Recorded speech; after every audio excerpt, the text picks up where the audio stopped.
అందరికీ నమస్కారం. నేను మీ దేవి. 'మిస్టర్ యారగంట్' 7వ భాగం. రచయిత వనజ గారు. ఆర్య పాకెట్‌లో నుంచి ఫోన్ తీసి డాడ్ అన్న పేరుకి డయల్ చేసి నీ కొడుకు డెడ్ కానీ బాడీ వచ్చి కలెక్ట్ చేసుకో అని అంటూ ఆ ఫోన్‌ని విసిరేశాడు క్రిష్. క్రిష్ గారు అంతగా రియాక్ట్ అయ్యారంటే ఈ అమ్మాయి ఆయన రిలేటివా? ఏ రిలేషన్ అయ్యుంటుంది అని త్రిపద ఆలోచిస్తున్న టైంలో బృంద లేచి వెళ్లి క్రిష్‌ని సైడ్ నుంచి హత్తుకుంది. అన్నయ్య అని అంటూ. వెకిల మధ్యలో త్రిపదకి అయితే మైండ్ మొత్తం బ్లాక్ అయిపోయింది. బృంద గారు క్రిష్ గారి చెల్లెలు గారా? అని అనుకుంటూ అదే షాక్‌లో నిలబడింది. క్రిష్ బృంద నుండి దూరం జరిగి ఆ అమ్మాయిల వైపే చూశాడు. బృందని తీసుకెళ్ళమన్నట్టుగా. బృంద వైపు చాలా వరకు నార్మల్‌గానే చూసి కమ్ అని అన్నాడు. భయంతో బిగుసుకుపోయిన త్రిపద చున్నీని చేతులతో నలిపేస్తూ తల అడ్డంగా ఊపింది. ఆమె ఫేస్‌లో అతనికి కావాల్సిన ఎక్స్‌ప్రెషన్ దొరికాక క్యాబ్ బుక్ చేయడానికి పక్కకెళ్ళాడు క్రిష్. హాస్టల్‌కి వచ్చినప్పటి నుంచి భయంతో ఉంది త్రిపద. ఇంకా ఆర్యని కొడుతున్న క్రిష్ ముఖమే తన కళ్ళల్లో మెదులుతూ ఉంటే ఊరికూరికే ఉలిక్కి పడుతోంది. స్వప్న పిలిచినా కానీ భుజాలను కదిలిస్తుంది. సడెన్‌గా వణికిపోతూ ఉంది పదం. ఇప్పటివరకు అటువంటి రియాక్షన్ ఎవరి దగ్గర తను చూసిందే లేదు. ఆ పూటకి అన్నీ కూడా స్కిప్ చేసేసి బెడ్డెక్కి దుప్పటి కప్పుకొని పడుకుంది. పడుకున్నా కూడా కలవరిస్తూనే ఉంది త్రిపద భయంతో.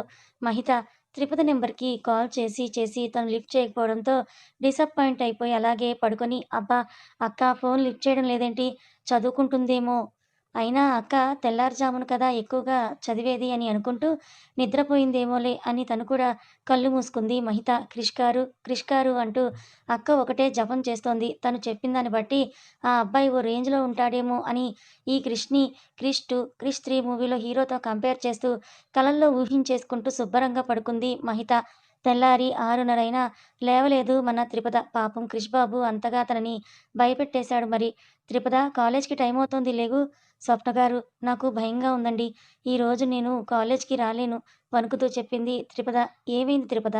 దేనికైనా భయపడ్డావా? పోనీ ఏమైనా పీడకల గాని వచ్చిందా నీకు? అని అంటూ స్వప్న త్రిపద ఫోర్ హెడ్ మీద చెయ్యేసి చూసేసరికి అంత టెంపరేచర్ ఏమీ లేకపోయినా కొంచెం కాలుతూ ఉంది ఒళ్ళు. బుక్స్ పక్కన పెట్టేసి త్రిపదని లేపడానికి ట్రై చేసింది స్వప్న. కానీ ఇంకా వణుకుతూ ఉడుక్కోవడం చూసి వార్డెన్ దగ్గరికెళ్ళి ఫీవర్ ఇంకా చలికి టాబ్లెట్స్ తీసుకొని అలాగే టిఫిన్‌గా ఇడ్లీ తీసుకొని రూమ్‌కి వచ్చింది స్వప్న.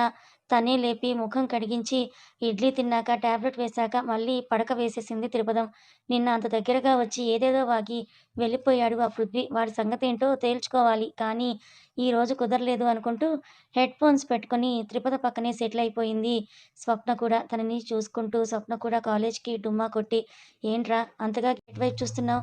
అది బావ మన లేడీస్ ఇంకా రాలేదేంటా అని ఈరోజు చూస్తున్నా. క్రిష్ ఒక లుక్ ఇచ్చేసరికి చెంపకేసి కొట్టుకుంటూ హిహి మన లేడీస్ అంటే మన అని కాదు బావ.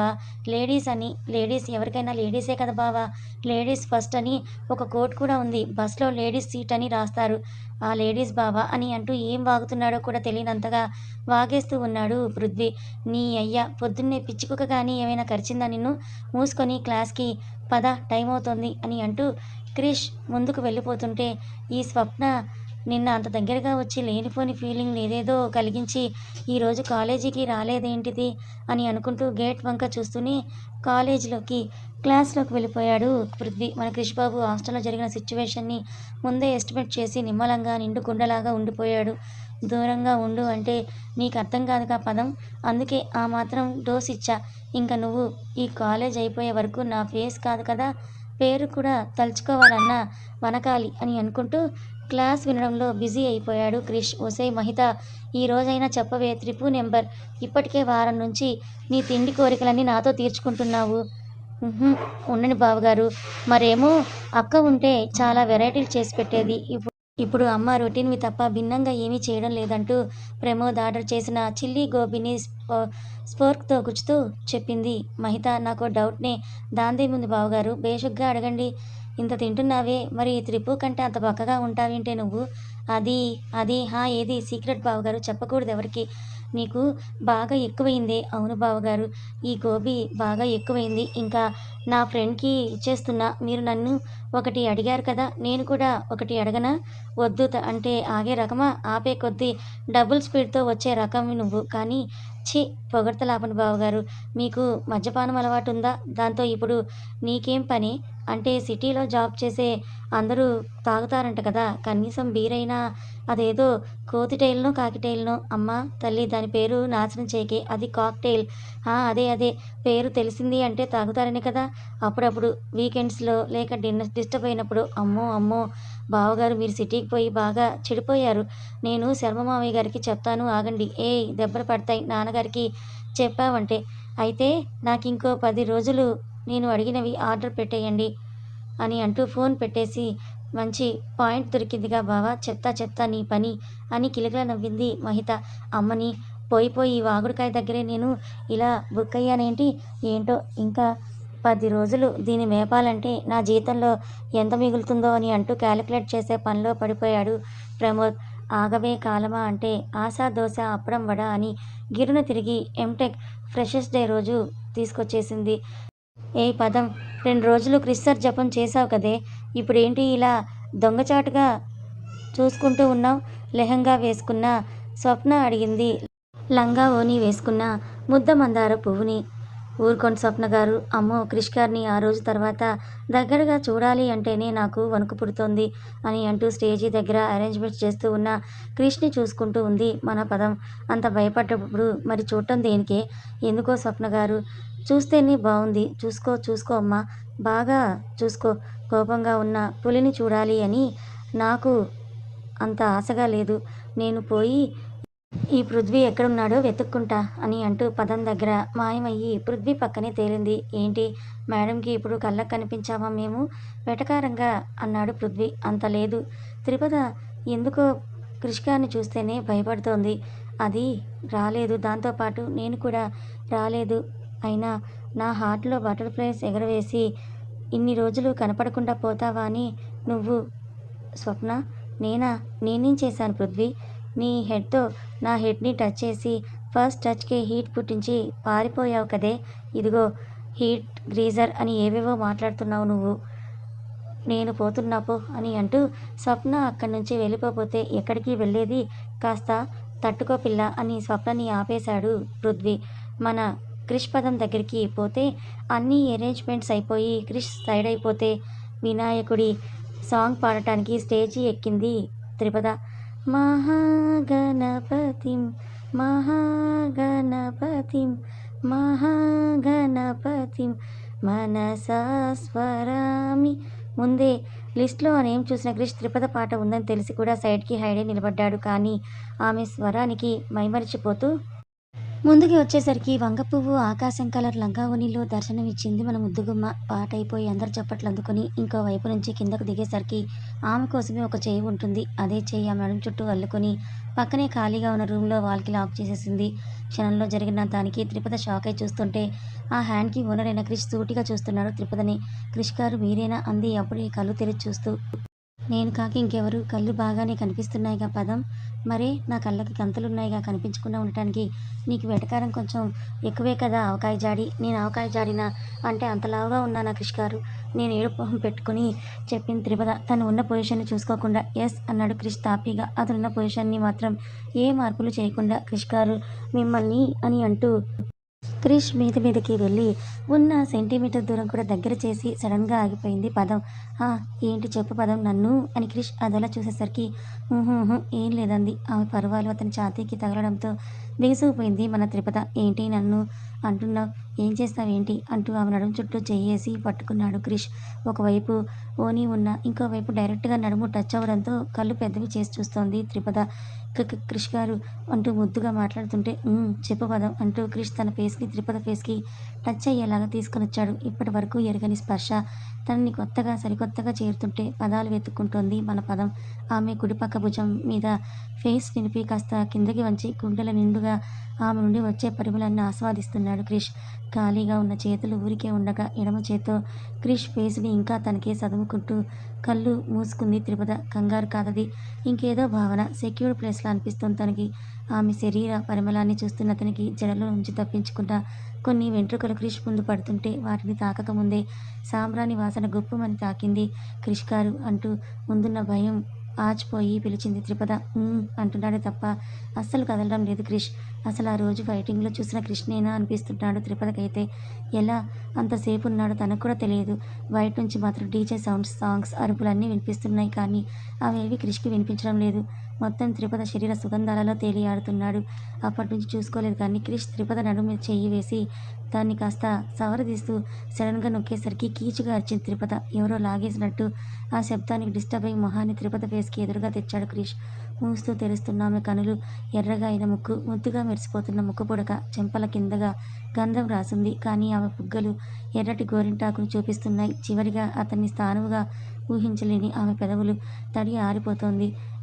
కాస్త శ్వేత తీర్చవా అన్నట్టు అవి చూస్తూ ఉంటే ఎండిపోయినట్టున్న పెదవులు కూడా క్రిష్కి ఇంకా అందంగా ఊరిస్తూ కనిపిస్తుంటే ఆమె పెదవి కింద ఉన్న పుట్టుమచ్చ ఎదురుగా కిటికీల నుంచి పడుతున్న సూర్యకిరణాలకు లేక సిగ్గుతోనూ సగం మాత్రమే ప్రకాశిస్తూ క్రిష్ కళ్ళకి చిక్కిపోయింది. బొటన వేలు చూపుడు వేలుతో దాన్ని పట్టుకుని చిన్నగా నలిపి పెదవులు త్రిపదకి ఫేస్కి క్లోజ్గా తెస్తుంటే బావా బావా అంటూ పెద్దగా సౌండ్ క్రిష్ని డిస్టర్బ్ చేసి త్రిపద మైకం నుంచి బయటపడేసింది.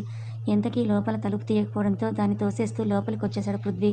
రే క్రిష్, ఏం చేస్తున్నావురా నువ్వు? అందంగా రెడీ అయితే అలా నీ సెన్స్ కోల్పోతావా అంటూ అటువైపు తిరిగి చెంపలు కొట్టుకుంటూ బ్రెయిన్ వాష్ చేసుకున్నాడు క్రిష్ బాబు.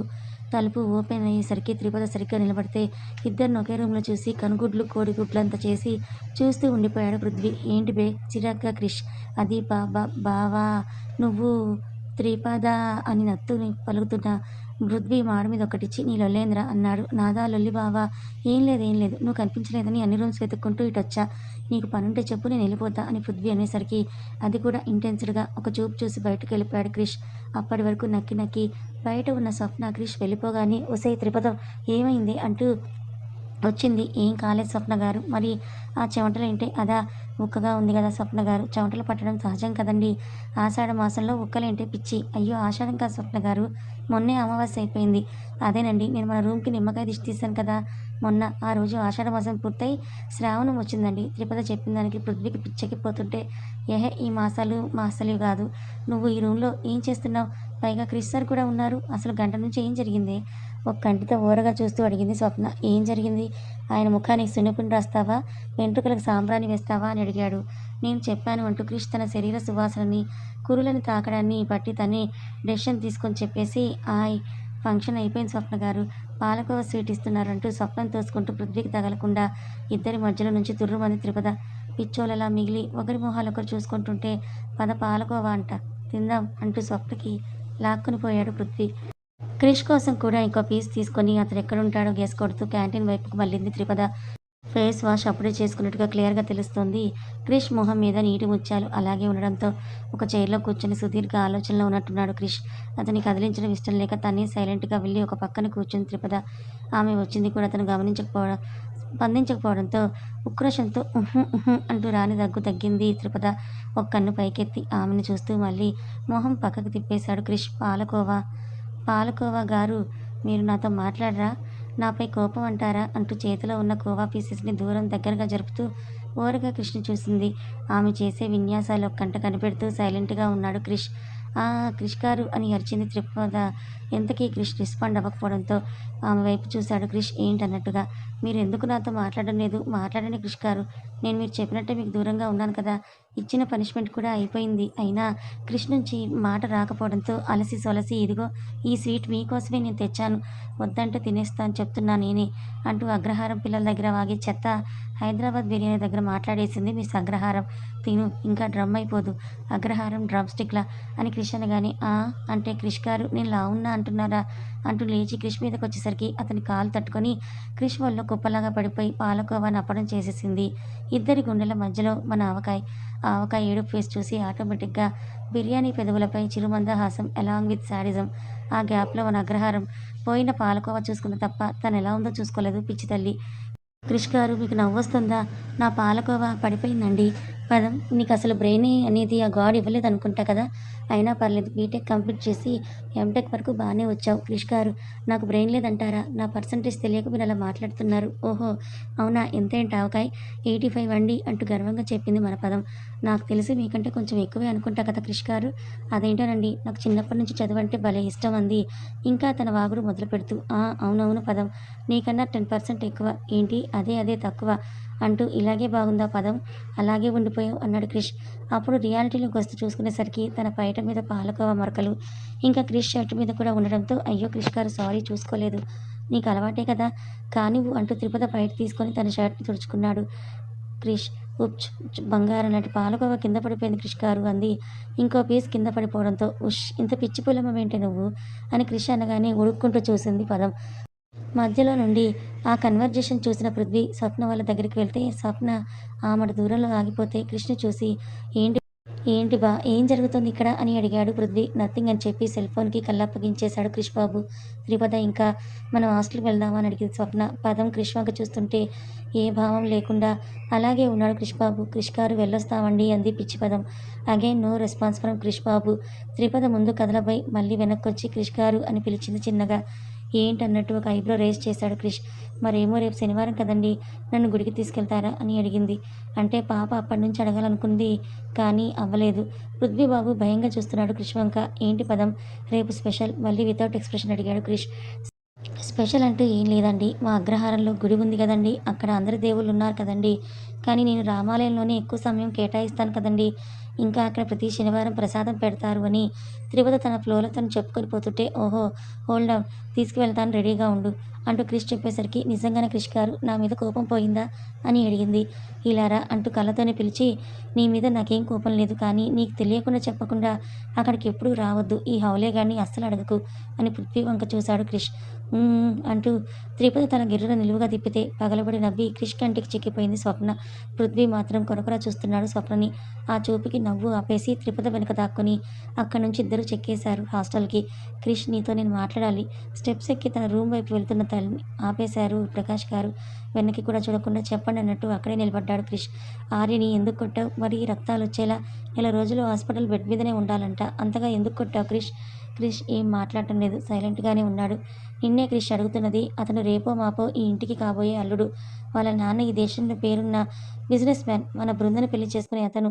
ఎందుకు అంతలా కొట్టావు? కొట్టి పైగా వాళ్ళ నాన్నకే ఫోన్ చేసి వెళ్లి హాస్పిటల్‌లో జాయిన్ చేసుకోమనన్నావా?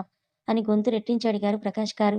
ఆడపిల్లని పెళ్లి చేసుకోవాలంటే పేరున్న బిజినెస్ మ్యానో లేక చదువుకున్నవాడో కాదు. గర్ల్స్‌కి రెస్పెక్ట్ ఇచ్చేవాడు. అది తెలుసుకొని మీ కూతురికి సంబంధం ఖాయం చేసుకోండి అని చెప్పి తిరిగి చూడకుండా వెళ్ళిపోయాడు క్రిష్. గంభీరంగా తన గదిలోకి వెళ్ళిపోయి ఎందుకు హరిత వాడిలా మారిపోతున్నాడని అసహనంగా భార్యని అడిగారు ప్రకాష్ గారు. కన్నా అన్నది కూడా ఒకసారి ఆలోచించండి అంది హరిత. ఏంటి హరిత ఆలోచించేది? చిన్నప్పుడంటే తెలిసి తెలియక అనుకున్నాను కానీ ఇప్పుడు కూడా అలాగే ఉంటే ఏమనుకోవాలి? అసలు నేను చేసింది తప్ప అని గంభీరంగా ఉన్న ప్రకాష్ గారు బాధగా మారిపోయారు. తెలిసి కూడా మీరెందుకండి ఇలా బాధపడతారు? కన్నా త్వరగా మారతాడులెండి. మీరు బాధపడకండి. మీరు కూడా ఇంకోసారి బృంద గురించి ఆలోచించండి. కన్నా అలా చెప్తున్నాడంటే ఆ అబ్బాయి అంత మంచివాడు కాదేమోనండి అని హరిత అనగానే ఆలోచనలో పడ్డారు ప్రకాష్ గారు. కథ కొనసాగుతుంది. మరి మన క్రిష్ పదంలా ఈ రొమాంటిక్ గిల్లి కజ్జాలు మీకెలా అనిపించిందో తప్పకుండా కామెంట్ చేయండి. కథ నచ్చితే లైక్ చేయండి. Thank you so much for watching.